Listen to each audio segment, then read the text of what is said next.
Donc vous avez de la bibliographie pour les textes dont je vais me servir aujourd'hui. J'espère que c'est lisible quand même. En principe, la bibliographie des leçons 1 à 5 est accessible maintenant sur le site de la chaire. Donc si vous voulez vous reporter à des textes auxquels j'ai fait référence, ils sont là. Lors de la dernière leçon, j'avais commencé à examiner les réponses possibles à la question à quelles conditions peut-on passer d'une figure qui représente le bien-être de sa communauté sans exercer pour autant de pouvoir effectif, comment peut-on passer de cette figure à la figure d'un roi exerçant une réelle souveraineté sur ses sujets, mais pas toujours, comme on l'a vu, sur la terre qu'ils occupent. Pierre Clastres, bien qu'il ne se soit pas directement occupé des collectifs analogistes qui forment la matière principale de ce cours cette année, avait abordé cette question de façon oblique lorsqu'il s'était interrogé sur la naissance de l'État, sur ce qui avait rendu possible l'extériorité d'un souverain ou d'un chef ou d'une autorité quelconque, d'un individu en tout cas, à l'égard du corps social qu'il représente. Et retraçant l'itinéraire que Clastres avait suivi pour répondre à cette question, et dont la dernière étape, peu avant sa mort, avait été de proposer que la société trouve son fondement à l'extérieur d'elle-même dans la religion, j'avais fait remarquer que cette hétéronomie supposée de la loi religieuse n'explique ni pourquoi ni comment elle s'actualise à un moment donné dans un pouvoir séparé, surtout dans le contexte des collectifs animistes, celui qui intéressait Clastres au premier chef, si on peut dire sans mauvais jeu de mots, où il n'y a nulle transcendance des êtres et des pratiques que l'on a coutume de classer ou de qualifier comme religieux. Donc il faut à présent revenir, toujours en poursuivant cette question, au collectif analogiste et à la question donc, que j'avais abordée dans cette leçon, dans les leçons précédentes, du rôle que joue le roi sacré dans certains de ces collectifs comme un principe de totalisation qui se trouve à la fois à l'intérieur de l'assemblage socio-cosmique qu'il représente, le roi, en même temps qu'il est étranger aux segments qui composent cet assemblage. Et je voudrais consacrer toute la leçon d'aujourd'hui à l'un de ces rois sacrés, le roi Shiluk, afin de montrer comment il parvient à maintenir une position d'extraterritorialité qui, paradoxalement, et alors qu'il réside au cœur de son royaume, lui permet d'apparaître comme le principe transcendant donnant ordre et sens à la multitude des singularités sur lesquelles il règne. Le cas Shiluk a ceci d'intéressant, qu'il a joué un rôle prépondérant dans la discussion de la royauté sacrée depuis Fraser. C'est vraiment un passage obligé de la discussion sur la royauté sacrée. Fraser ne mentionne pas les Shilluk. Donc les Shilluk, je vais revenir dessus tout à l'heure, c'est une population nilotique du sud du Soudan, S-H-I-2-L-U-K. Donc Fraser ne mentionne pas les Shilluk dans la première édition du Rameau d'Or, dans laquelle la figure du roi sacré est principalement illustrée par des personnages de l'Antiquité, par des personnages du monde méditerranéen et proche-oriental ancien. Et c'est un jeune ethnologue anglais, Charles Seligman, qui, imprégné de la lecture de Fraser, va découvrir dans la première décennie du XXe siècle la royauté sacrée Shilluk, donc au sud du Soudan, et qui va en réaliser une description ethnographique qu'il va envoyer à Fraser. Et Fraser va reprendre la description que Seligman lui a envoyée, il va la reprendre presque intégralement dans la troisième édition du Rameau d'Or. Le roi Shilluk, on l'appelle le Ret, R-E-T-H, correspondait en effet parfaitement à la définition qu'avait donnée Fraser de cette institution. Il était donc ravi de trouver une incarnation vivante, en somme, du roi sacré. Il était l'incarnation terrestre d'une divinité, à tout le moins d'une sorte de héros semi-divin, Niyikang, N-Y-I-K-A-N-G,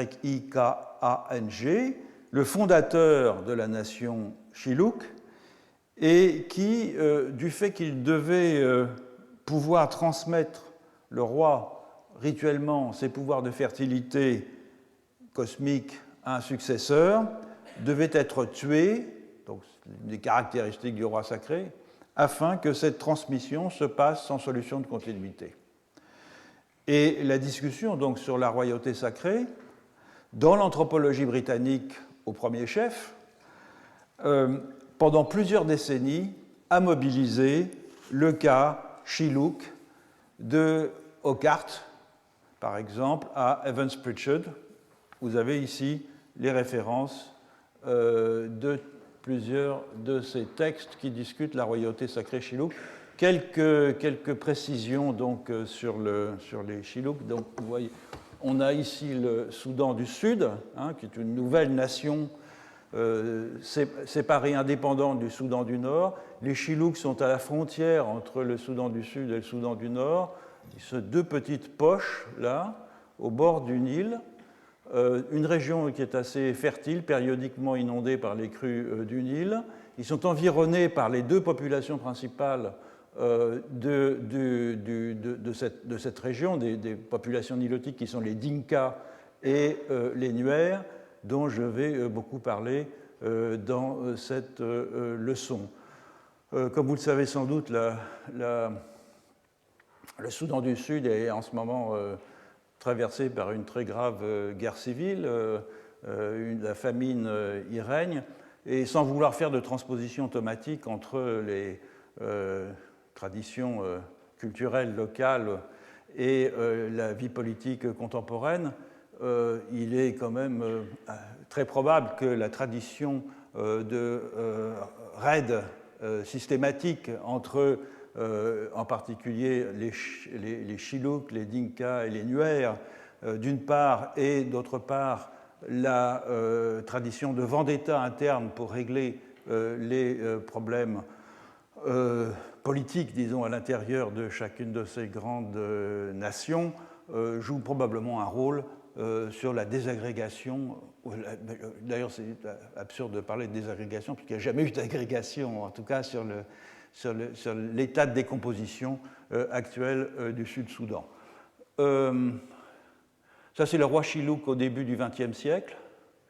Il est environné d'Askari, donc il est sous la dépendance du Soudan anglo-britannique. Il est reconnu par les Anglais, il a été déposé, l'un de ses successeurs a été déposé par les Anglais, mais il a été reconnu formellement par les Anglais, ou par le Soudan anglo-égyptien, comme on disait, mais qui était en fait sous domination anglaise. Ça, c'était la demeure du roi Shilluk à Fashoda. Ce n'est pas le Fashoda de l'incident franco-britannique, c'est un autre Fashoda. C'est un palais qui a l'air modeste, mais donc vous verrez qu'il joue un rôle important dans la royauté Shilluk. Ça, c'est la période contemporaine, parce qu'il y a toujours un roi Shilluk. C'est quand même lié à la patrimonialisation, bien sûr. Ça, c'est le roi Shilluk à Yanganeicourt, avec une délégation chinoise qu'il reçoit dans son palais en 1979. Ça, c'est un hameau Shilluk.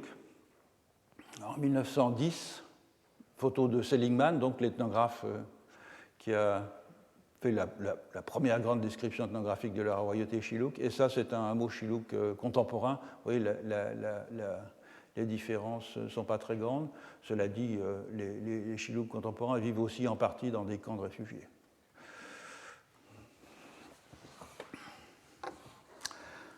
Alors, l'anthropologue qui, dans les dernières décennies du XXe siècle, a le mieux exploité les hypothèses de Fraser sur la royauté sacrée, c'est notre collègue belge, disparu maintenant, Luc Deheusch. Le point de départ de Luc Deheusch c'est qu'un roi, pour régner, doit se séparer de la société. Il doit être vu comme une singularité d'essence différente de celle de ses sujets. Par quels moyens cette séparation est-elle obtenue? Alors, dans de nombreux cas, elle est d'ordre géographique et généalogique. C'est la thèse que, par exemple, Marshall Salins a systématiquement développée, à savoir qu'il l'a développée à partir de son étude ethnographique de Fidji au départ, puis ensuite il l'a étendue bien au-delà sur une base comparative, en particulier dans un article que je cite ici qui s'appelle The Stranger King. C'est l'idée que le roi est étranger et qu'il vient d'ailleurs. Ses ancêtres ne sont pas des autochtones, car la fécondité, l'énergie génésique, la vie viennent de l'extérieur sous la forme d'un jeune conquérant, souvent un chasseur. Vous vous souvenez du cas du roi Moudang, qu'il faut apprivoiser par le rituel. Et même lorsque les rois ne sont pas des allochtones, ils doivent marquer leur extériorité par des actes qui les différencient du commun des mortels. L'assassinat, l'inceste, le cannibalisme, qui sont souvent des actes symboliques, mais qui suffisent à montrer que ces personnages échappent aux règles de la moralité et de la civilité ordinaire. Les rois doivent aussi avoir été séparés de la société d'une autre façon. Même lorsqu'ils ne sont pas des étrangers à l'origine, il faut pouvoir, à travers le rituel d'intronisation, marquer de façon visible qu'ils sont en dehors des liens ordinaires de la parenté et des affiliations segmentaires. Or, l'argument que développe Luc Deheusch à propos de la royauté africaine, c'est que cette séparation est nécessaire non seulement parce que le roi, en position d'extériorité, peut ainsi offrir à la société une image qui la représente, tout simplement parce que c'est un signe et que comme signe, il doit être extérieur à ce dont il tient lieu, mais aussi parce que le roi offre à la société une image du contrôle cosmique nécessaire à la perpétuation de la vie sociale, notamment à la reproduction de la vie par le maintien du cycle climatique et le maintien de la fertilité des sols et des êtres. C'est un argument dont on a vu qu'il était aussi développé par Alfred Adler, c'est qu'on trouve en fait des figures de ce type, telles qu'on vient de les définir, y compris dans des formations sociales acéphales, où elles ne jouent donc pas le rôle d'un principe de totalisation extérieure, transcendant à la société, pour que celle-ci s'appréhende comme un tout. Ces figures sont donc nécessaires comme des médiateurs avec les forces cosmiques, qu'il y ait ou non un État. Et c'est ce que Luc Deheusch entreprend de montrer en référence au cas Chiluk dans un article qu'il a intitulé « L'inversion de la dette » et qui figure ici dans la bibliographie. Il prend l'exemple justement des populations nilotiques qui sont très proches d'autres populations nilotiques que les Chiluk, qui sont très proches sur le plan sociologique et culturel des Chiluk, qui sont les Nuer et les Dinka que j'évoquais tout à l'heure. Et il met en évidence dans cet article l'existence d'une continuité structurale entre une société segmentaire et une royauté sacrée, dans laquelle certains personnages qui occupent des fonctions, disons, magico-religieuses, analogues, deviennent progressivement de plus en plus séparés par leur statut du reste de la société, sans que cela n'aboutisse pour autant à l'émergence d'un État véritable. Alors, le premier élément de ce continuum, ce sont les Nuer. Les Nuer, c'est l'exemple parfait d'une société segmentaire qui a d'ailleurs été utilisée et qui continue à être utilisée dans l'enseignement d'anthropologie pour définir ce que c'est qu'une société segmentaire, société acéphale, dans laquelle, pour reprendre la formule d'Evans Pritchard à leur propos, je le cite, « Aucune personne, aucun conseil n'est investi des fonctions législatives, judiciaires, exécutives. » Une tribu nuaire se compose de plusieurs segments territoriaux emboîtés, chaque territoire étant associé à un clan dit dominant, dont les ancêtres se définissent comme les premiers habitants du lieu, ce qui ne leur donne pas pour autant un privilège politique. Et en cas de conflit, la solidarité des unités territoriales découle des affinités lignagères. Les segments s'opposent, se combattent ou s'allient, de sorte que la vendetta devient le mode normal de leur relation. Et comme l'écrit Evans Pritchard, le système politique est une anarchie ordonnée. Il faut savoir, pour faire référence à ce que je disais il y a un moment, que les deux principales composantes de l'armée du Soudan du Sud, ce sont des Nuers et des Dinkas, qui sont opposés depuis plusieurs siècles. Comme il existe pourtant des arbitres. Ce sont des personnages qui s'interposent dans ces querelles incessantes. On les appelle, chez les Nuers, les dignitaires à la peau de léopard, Kwar Moine. Et ces pacificateurs ont une fonction politique, puisqu'ils s'efforcent d'amener les parties en conflit à trouver un terrain d'entente, mais leur statut, au fond, est au premier chef rituel. Comme l'écrit Evans Pritchard, ils sont en relation mystique avec la terre, ce qui leur vaut le pouvoir de bénir et de maudire. Evans Pritchard les appelle des chefs, quoique avec beaucoup de réticence, parce qu'en effet, ils n'ont pas de pouvoir associé, comme c'est le cas ordinairement, à ceux d'un chef. Et on pourrait, d'une certaine façon, tracer un parallèle entre le chef sans pouvoir de Clastres et le chef à peau de léopard Nuer. L'un comme l'autre sont dans une relative position d'extériorité, relative, par rapport au reste de leurs concitoyens, et ils ne disposent d'aucun pouvoir effectif. Pourtant, deux différences méritent d'être soulignées entre le chef sans pouvoir et les chefs à peau de léopard. Les chefs à peau de léopard sont des médiateurs rituels, c'est-à-dire qu'ils purifient les souillures, ils entretiennent la fertilité, ils font tomber la pluie, ils officient dans les sacrifices, tandis que les chefs sans pouvoir amérindiens ne sont que des beaux parleurs, au fond, qui se contentent de répéter les normes idéales de la vie sociale et ils sont dépourvus, de ce fait, de toute dimension religieuse. Surtout, le chef à peau de léopard n'appartient généralement pas au clan dominant de la tribu où il exerce sa fonction. Il n'est pas un des possesseurs héréditaires de la terre tribale, c'est un étranger qui s'y est établi.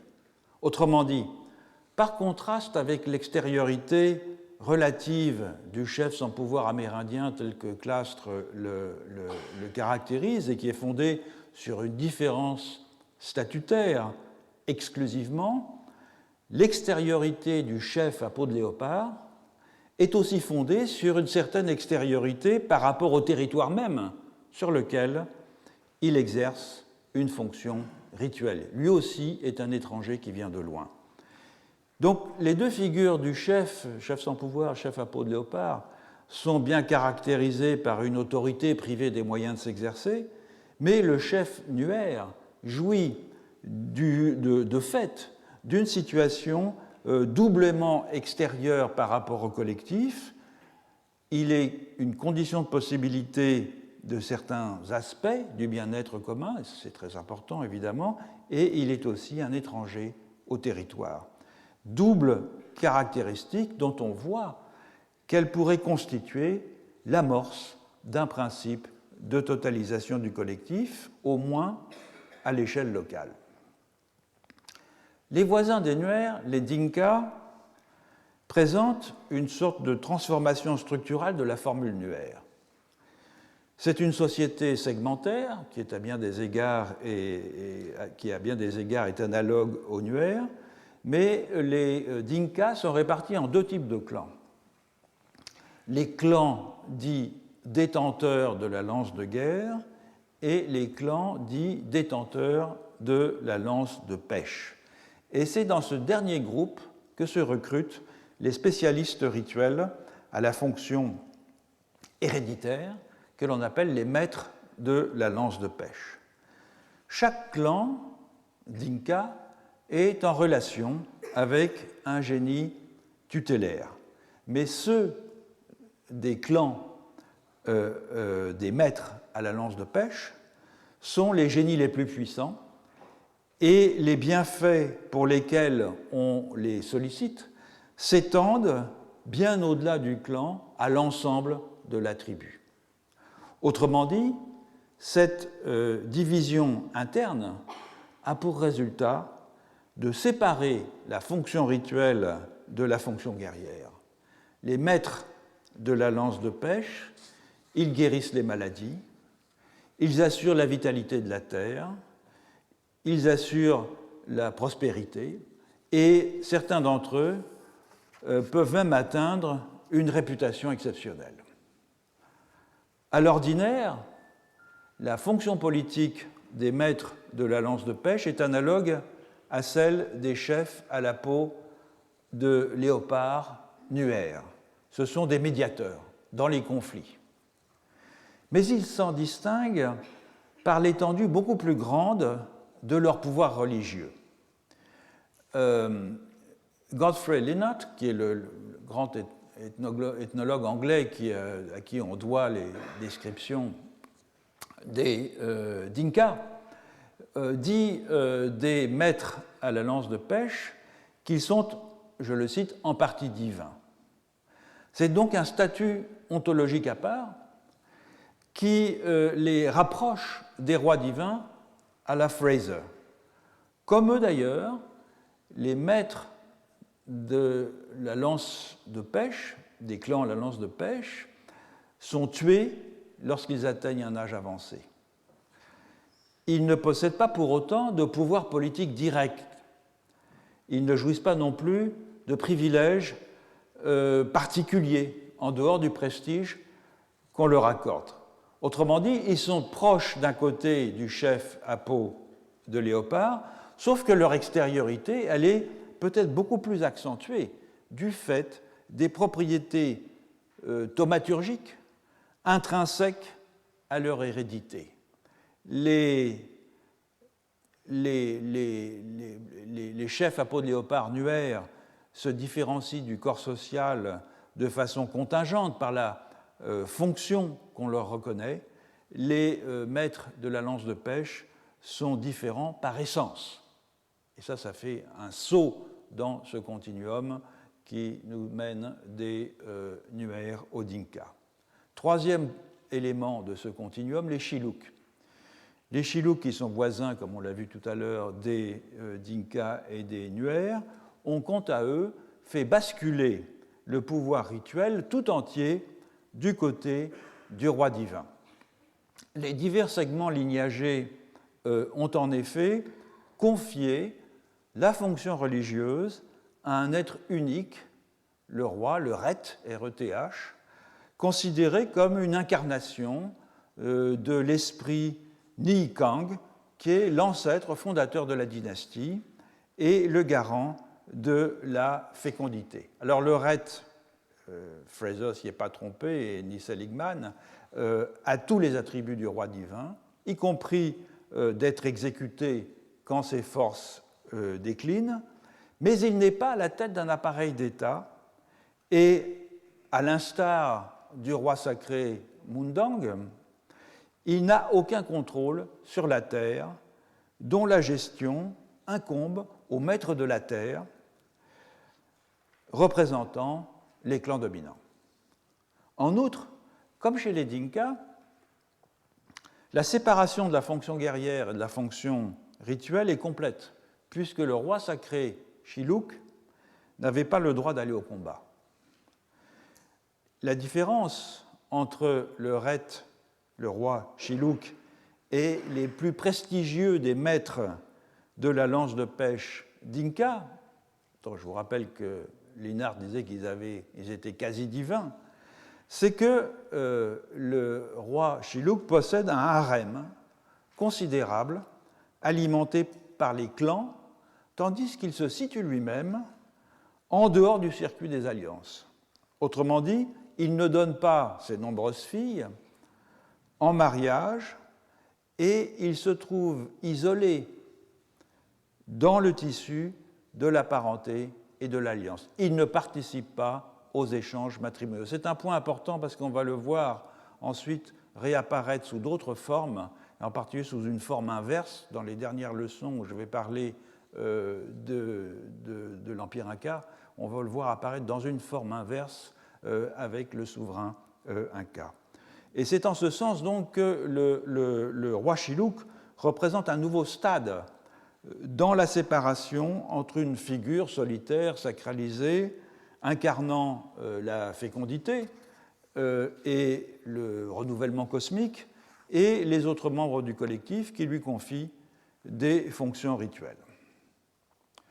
Sans donner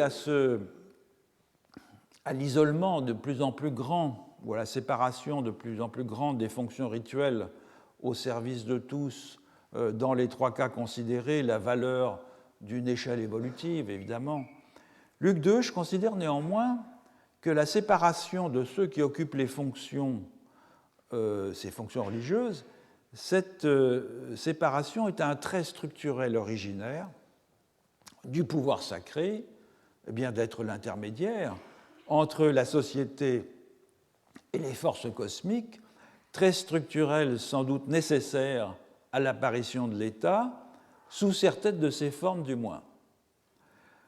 Je cite Luc Deuche, l'État, en tant qu'appareil de coercition, implique l'émergence d'une institution magico-religieuse spécifique en un lieu extérieur à la parenté, et capable de briser le contrôle que celle-ci exerce sur l'ensemble des relations sociales. La royauté sacrée, alors c'est un bémol, la royauté sacrée ne peut être confondue avec l'État, elle le précède, le rend possible à la faveur de circonstances historiques diverses. Et là, toute la question, c'est quelles sont ces circonstances historiques diverses. Alors, dans un article récent, David Graeber,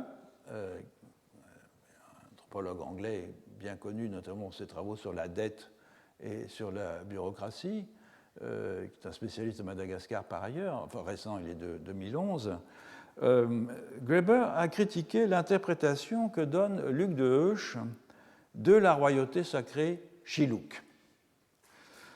C'est l'article donc The Divine Kingship of the Shilluk. Il reproche à Luc Deuche de soutenir que l'extériorité du roi est fondée sur le fait qu'il est sacré, tandis que lui, Graeber, affirme que le roi est extérieur parce qu'il incarne la souveraineté et la violence au moyen de laquelle cette souveraineté s'exerce. Je voudrais examiner son argument parce que dans cette discussion qui s'est tenue un peu à distance, parce que Luc Deuche n'a pas répondu à Graeber, soit il venait de mourir, soit il n'était pas très loin de mourir à l'époque, les deux arguments sont importants. La position de Luc Deuche, on l'a vu, c'est que le roi sacré se voit effectivement arraché du domaine de la parenté ordinaire afin d'assumer la lourde responsabilité de garantir l'équilibre de l'univers. Il doit nécessairement être séparé de la parenté, en tout cas dans la royauté sacrée africaine.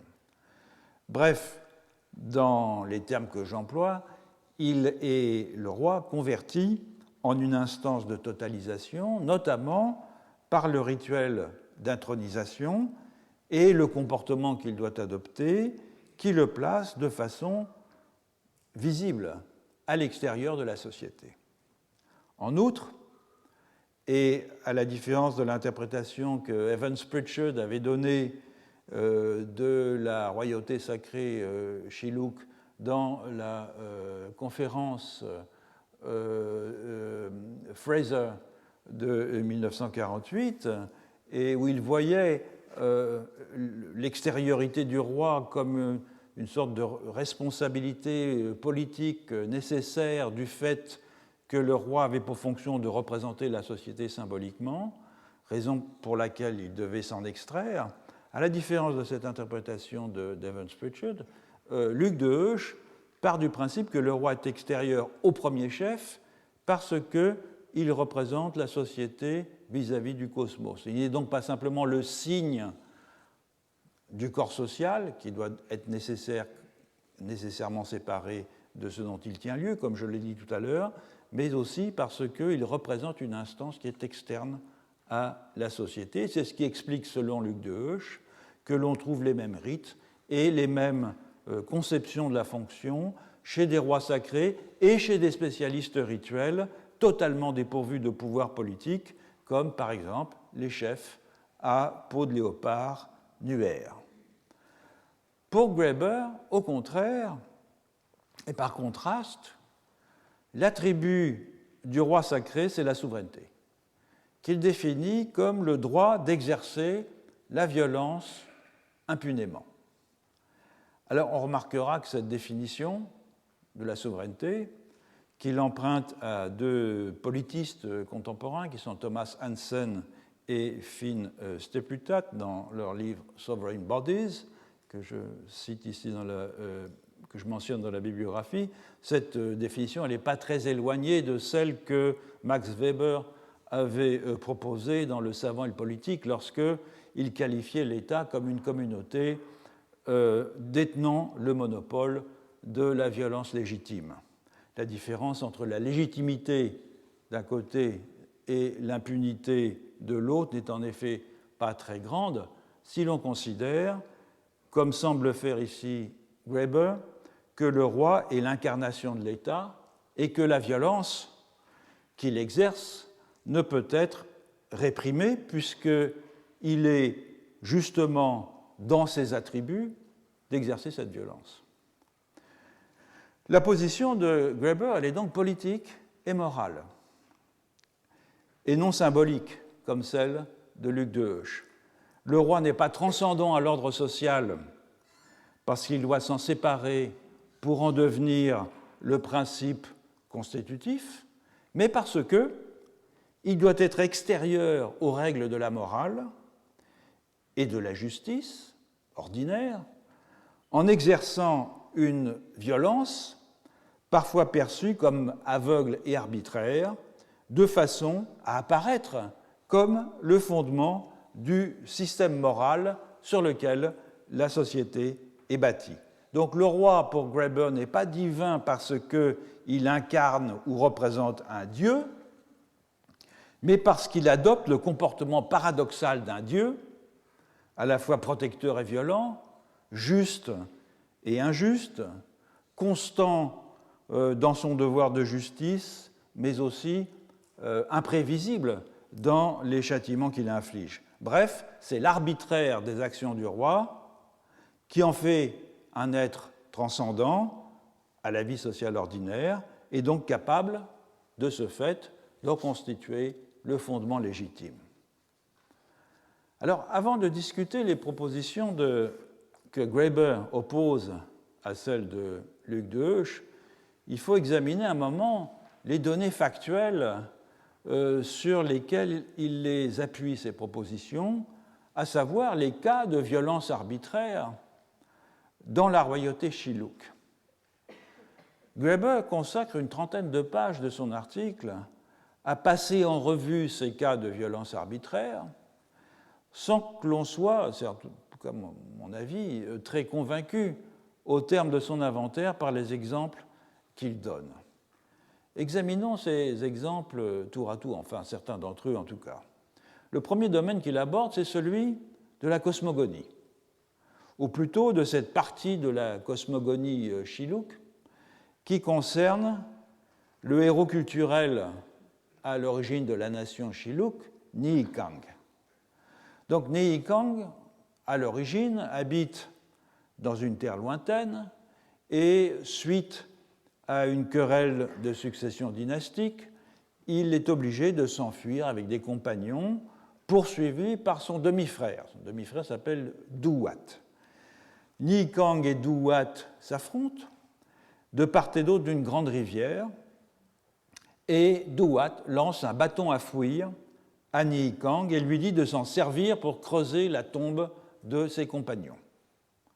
Nihikang prend le bâton à fouille et dit qu'il va plutôt s'en servir comme d'un outil agricole, qui est sa destination première, pour donner la vie, pour produire des céréales et donner la vie, et compenser les pertes causées par la mort que Duwat venait de créer au moyen d'un sort.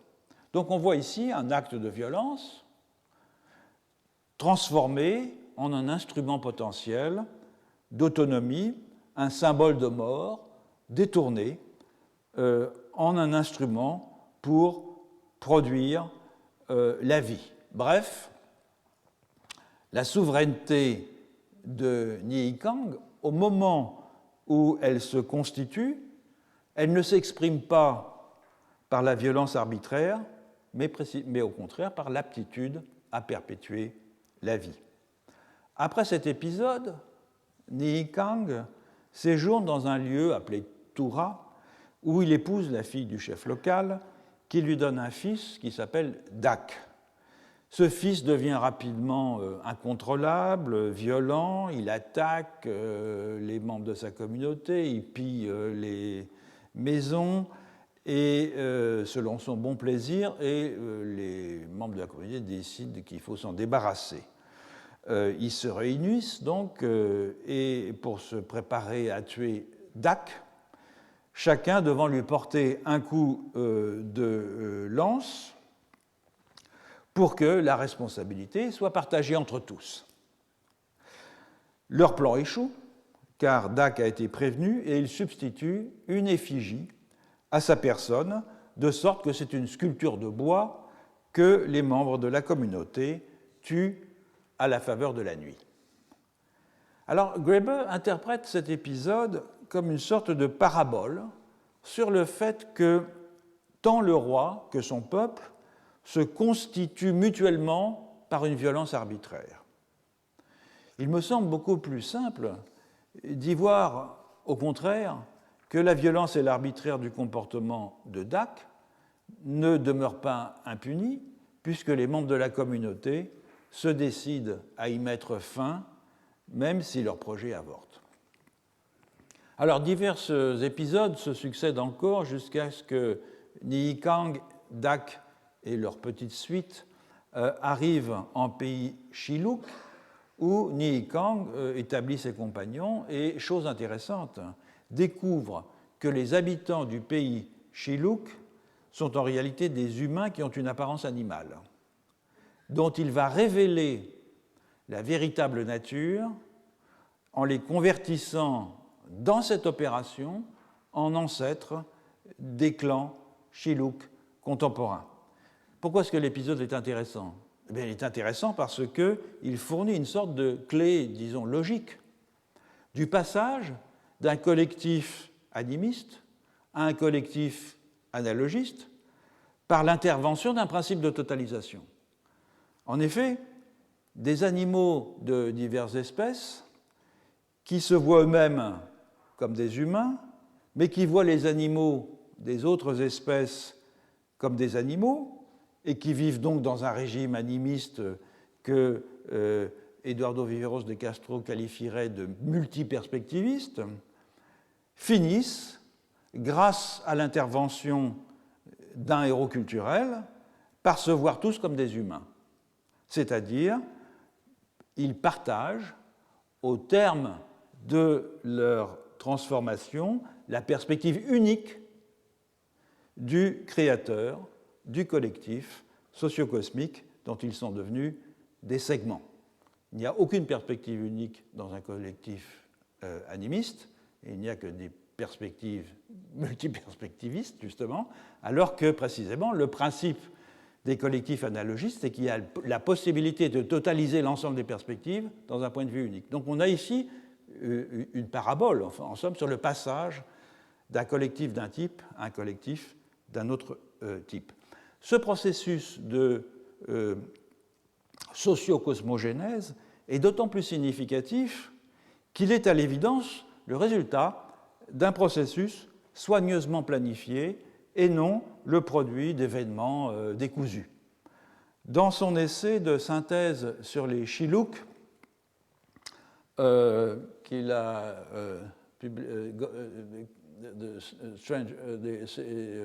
Godfrey Lennart, est-ce que j'ai mis la référence ici? Oui, The Chiluk of the Upper Nile.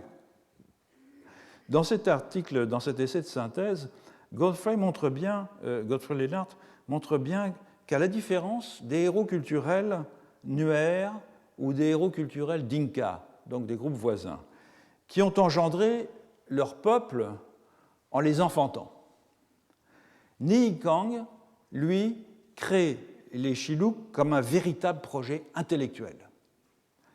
Ni Kang découvre les Chiluk, il les transforme, donc il leur impose sa perspective.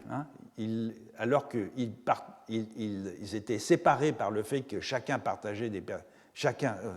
tenait une perspective différente, qu'ils se voyaient, qu'ils étaient des animaux qui se voyaient comme des humains, etc., il leur impose une perspective unique, il leur accorde des rôles, il établit des frontières, il réunit ensemble un groupe disparate d'humains et d'animaux, sans relation préalable entre eux, et il en fait des composantes de statut égal d'un même ordre socio-économique. C'est donc un véritable processus d'engendrement socio-cosmique caractéristique d'un principe de totalisation analogiste. Alors Graeber, il voit ce processus comme un acte d'agression, comme le résultat d'une conquête, comme le fondement de la violence sur laquelle s'appuie l'exercice de la souveraineté par le roi sacré, qui est l'incarnation et le descendant de Ni Kang.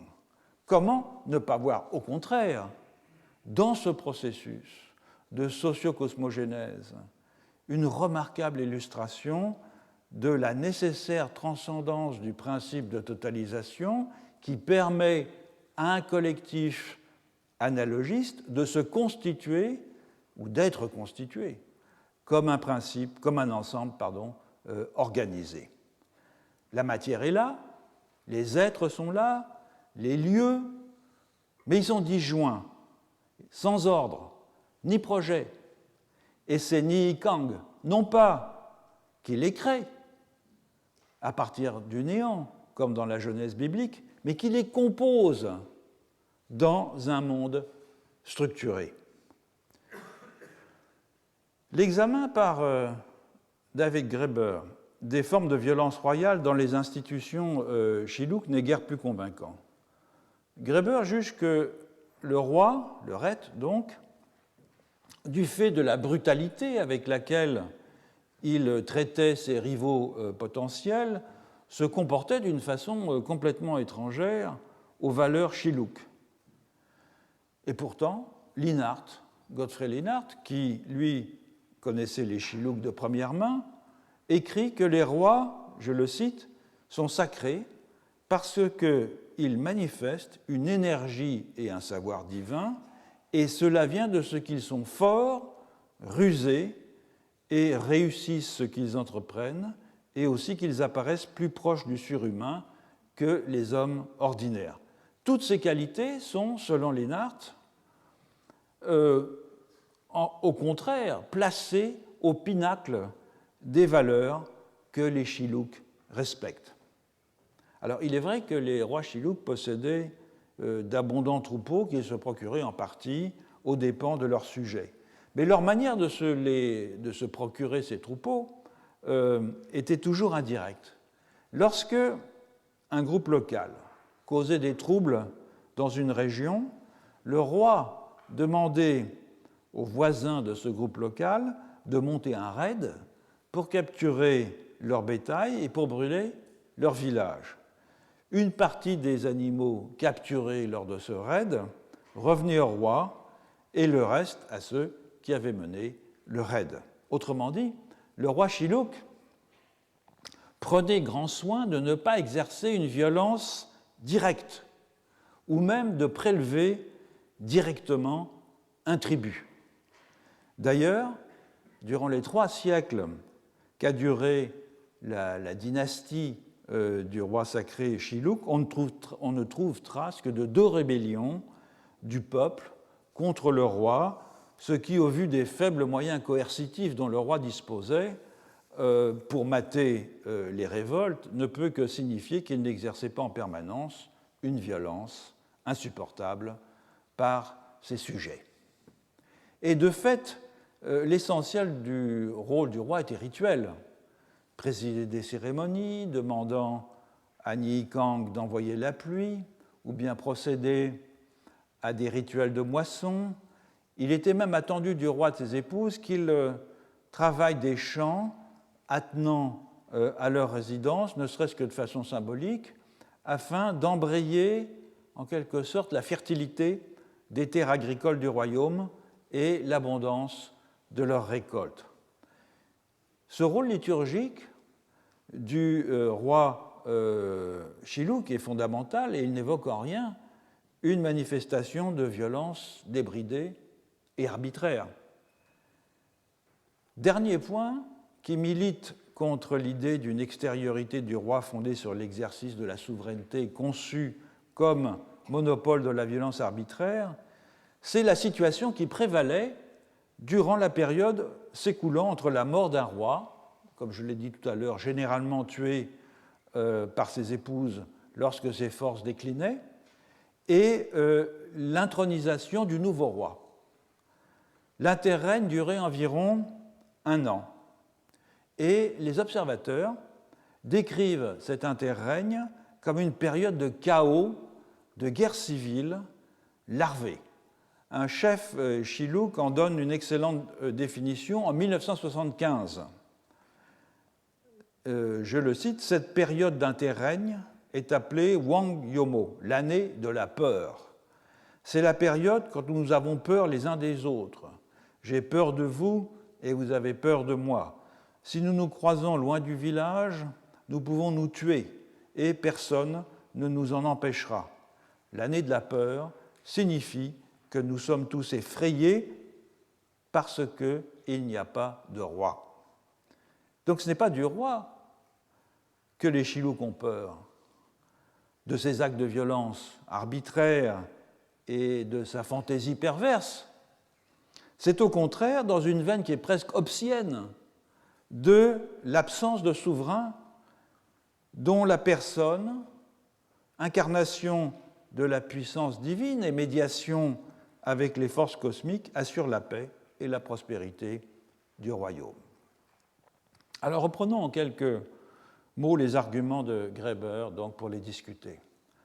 D'abord, l'extériorité du roi sacré ne viendrait pas du fait qu'il représente la collectivité vis-à-vis de forces surhumaines, mais de ce qu'il exerce une souveraineté fondée sur une violence arbitraire, analogue à celle des divinités transcendantes. Je cite Graeber, « C'est une des infortunes de l'humanité que nous partageons une tendance à voir l'exercice réussi de la violence arbitraire comme divine en un sens, ou au moins à l'identifier à une sorte de pouvoir transcendant.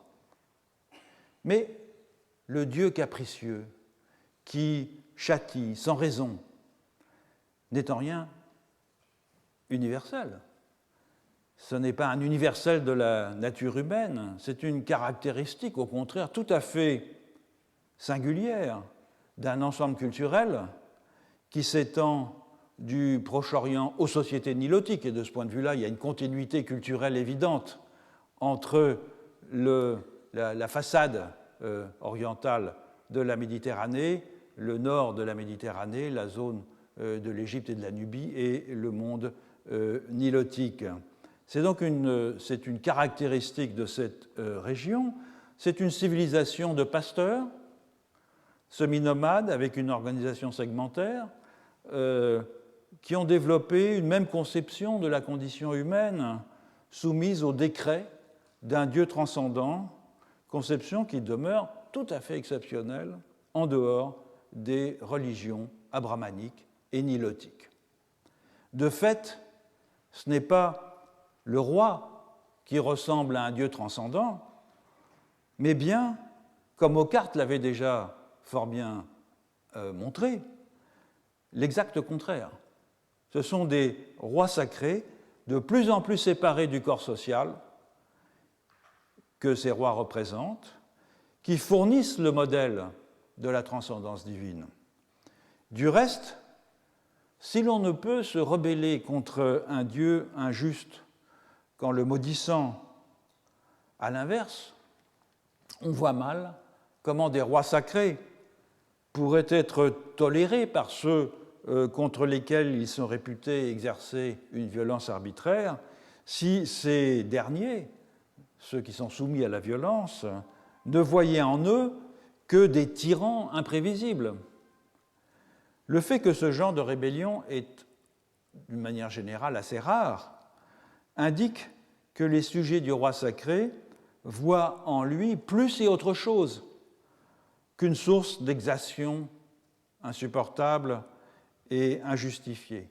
Au fond, les sujets supportent ces accès de violence occasionnelle parce que dans le roi sacré réside la clé de la fécondité et de la prospérité du royaume, parce qu'il figure, aux yeux de tous, un collectif dont il est physiquement et ontologiquement séparé et dont la permanence et la cohérence, et la vie matérielle aussi, sont perçues comme dépendant de sa personne.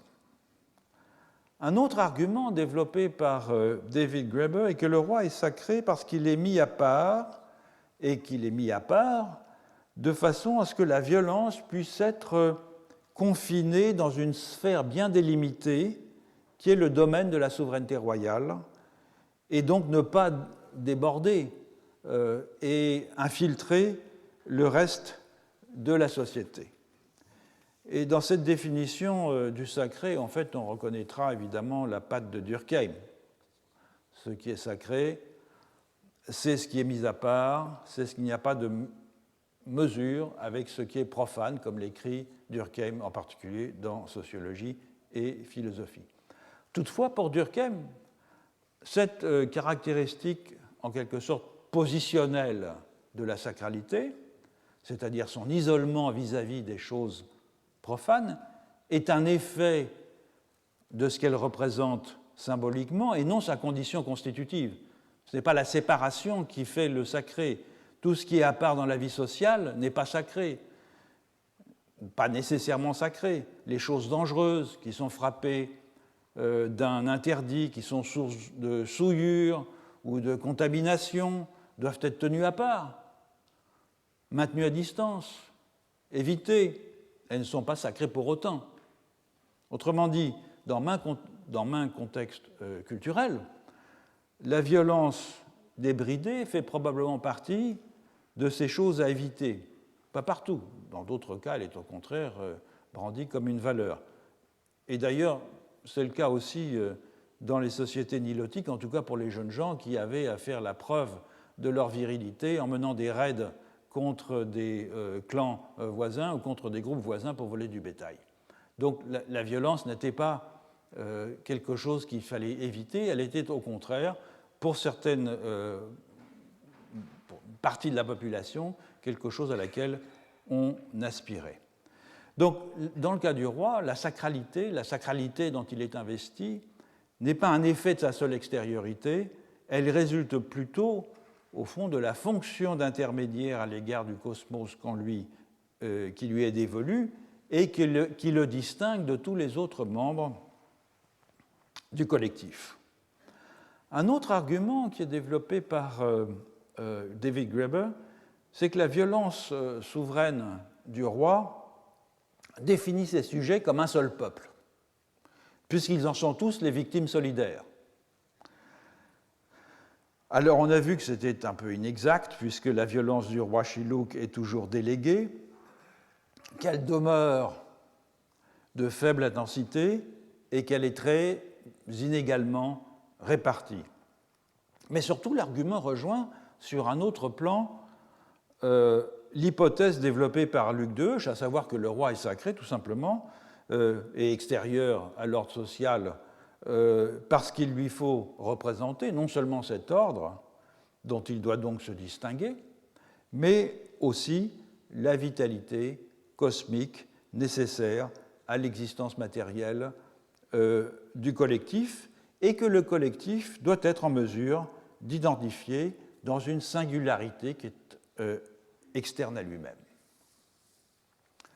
À quoi alors tient le processus de transcendantalisation qui isole le roi sacré et qui le met en capacité de représenter le collectif en étant tout à la fois intérieur à ce collectif et extérieur aux segments qui le composent? Eh bien, il me semble qu'il s'agit au premier chef d'un mécanisme spatial dont on peut mieux saisir les caractéristiques en revenant au continuum Nuer, Dinka, Chiluk que j'ai examiné au début de la leçon. Dans les trois cas, les spécialistes rituels, servant de médiateurs avec les forces cosmiques ou qui les incarnent, viennent d'un autre pays ou d'un autre milieu de vie. Chez les Nuer, le dignitaire, le chef à la peau de léopard, condition de la fertilité et faiseur de pluie, n'est jamais un membre du clan possesseur de la terre, mais un étranger. Chez les Dinka, les maîtres de la lance de pêche procèdent d'une divinité des eaux qui a engendré leur lointain ancêtre, qui s'appelle Longar, et qui leur donne leur caractère semi-divin. Ils sont semi-divins parce qu'ils viennent d'un autre milieu de vie. Et comme l'écrit Godfrey Linnert à propos des Dinka, l'association est directe entre la rivière comme une source de vie pour les Dinka et le prototype des maîtres de la lance de pêche comme dispensateur de vie. En outre, les descendants de cet ancêtre de Longar, l'ancêtre issu de la rivière, appartiennent au clan Pagong et sont distribués dans tout le pays d'Inca, formant ce que Godfrey Linnert appelle une politie intertribale, qui est en partie dissociée des attachements segmentaires locaux. Enfin, le roi Chiluk, dernier élément du continuum, descendant du héros divin Nihikang, est lui aussi d'origine étrangère, et il est totalement indépendant, on l'a vu, de la structure clanique, puisqu'il reçoit des femmes, mais qu'il n'en donne pas, et qu'il n'a aucun contrôle sur la terre, dont la gestion est assurée par les maîtres de la terre, représentant les clans dominants. Bref, l'extériorité des spécialistes rituels faiseurs de pluie et dispensateurs de vie par rapport à leurs concitoyens tient d'abord à leur origine. C'est parce qu'ils sont venus d'un autre monde qu'ils possèdent la faculté de représenter le collectif au sein duquel ils ont pour mission de faire régner la paix et la prospérité. Cette extériorité, elle prend aussi la forme d'une différenciation ontologique croissante. Les chefs à peau de léopard chez les Nuer, ce sont des Nuer ordinaires, que seule leur fonction rituelle distingue des autres. Les maîtres de la lance de pêche d'Inca sont un peu différents puisqu'ils ont gardé, quant à eux, de leur origine, une dimension quasi divine qui s'exprime chez les plus puissants d'entre eux par des marques de respect extraordinaires et qui les assimilent à des êtres sacrés. Enfin, le roi Chiluk, le Ret, est une incarnation divine d'une nature tout à fait différente de ses sujets. Enfin, l'extériorité croissante, elle se manifeste aussi dans le rapport au lieu. Tandis que le chef à peau de léopard Nuer et les maîtres de la lance de pêche d'Inca vivent parmi leurs concitoyens, le roi Chiluk vit dans son palais. On en a vu une image tout à l'heure, et le palais est au cœur de sa capitale. Le palais comme la capitale, on l'a vu par l'image, sont sans doute modestes au regard de Versailles ou de Buckingham Palace, mais ils ont un statut, ces lieux, d'extraterritorialité. Non pas au sens juridique, mais parce que la vie menée en ce lieu était totalement différente de celle du reste du territoire. Fashoda, la capitale, encore une fois, ce n'est pas le Fashoda de l'incident franco-britannique, Pashod, comme on dit en Chiluk, était à peu près exclusivement peuplée par les femmes du roi, jusqu'à une centaine, chacune ayant sa maison et aucun homme n'étant admis dans la capitale après la tombée de la nuit. La femme la plus âgée avait les fonctions qu'on prête ordinairement à un premier ministre, tandis que les autres femmes servaient d'intermédiaires avec les autres communautés. Les épouses royales aussi retournaient accoucher dans leur village d'origine et elles y laissaient leurs enfants avant de revenir à Fashoda, puis de quitter définitivement la cour à la ménopause, de sorte qu'au fond, cette bourgade avait un côté irréel. Aucune trace de vieillard, aucune trace d'enfant. La mort et l'enfantement étaient tenus à distance, comme l'était le champ de la parenté et de l'alliance de mariage ordinaire. Les travaux des champs étaient réduits à la culture symbolique d'un lopin, mais la bourgade était alimentée en nourriture de qualité par les clans qui demeuraient extérieurs. Autrement dit, Fashoda ou Pashod, comme David Graeber l'a cette fois-ci fort bien vu, ressemblait à une utopie, une sorte de modèle réduit de la bonne vie sur Terre que les Chiluk ordinaires ne connaissaient en fait que la plupart du temps par la rumeur. Et cette extraterritorialité, eh bien, elle est caractéristique de beaucoup de sites royaux dans les collectifs analogistes et elle rend tangible le rapport ambigu à la terre du roi sacré. Il est à la fois coupé de la terre vivrière, sur laquelle il n'exerce aucun contrôle réel, et il est la condition de la fertilité du royaume dans son ensemble, dont sa capitale est comme une version utopique fermée à ses sujets. Et plus que la violence que le roi exercerait, c'est sans doute cette extraterritorialité de la capitale, du roi Chiluk, qui, par rapport aux autres médiateurs rituels de l'ère nilotique, le transforme de façon effective en un véritable principe transcendant, apte à totaliser le collectif qu'il représente. Alors, je voudrais poursuivre cette question du rapport que le roi sacré entretient avec le territoire dans une toute autre ère culturelle. Je l'ai annoncé, je l'ai évoqué tout à l'heure, le monde andin. Le monde andin qui a le mérite de présenter une gamme extrêmement vaste de types de collectifs analogistes, dont l'un d'entre eux, l'Empire Inca, représente sans doute l'une des formes les plus abouties, en même temps que son souverain illustre une figure du roi sacré qui est parvenu à établir un pouvoir politique et administratif n'ayant peut-être pas d'équivalent ailleurs par l'ampleur du contrôle qu'il exerce. C'est ce que nous verrons dans les prochaines leçons.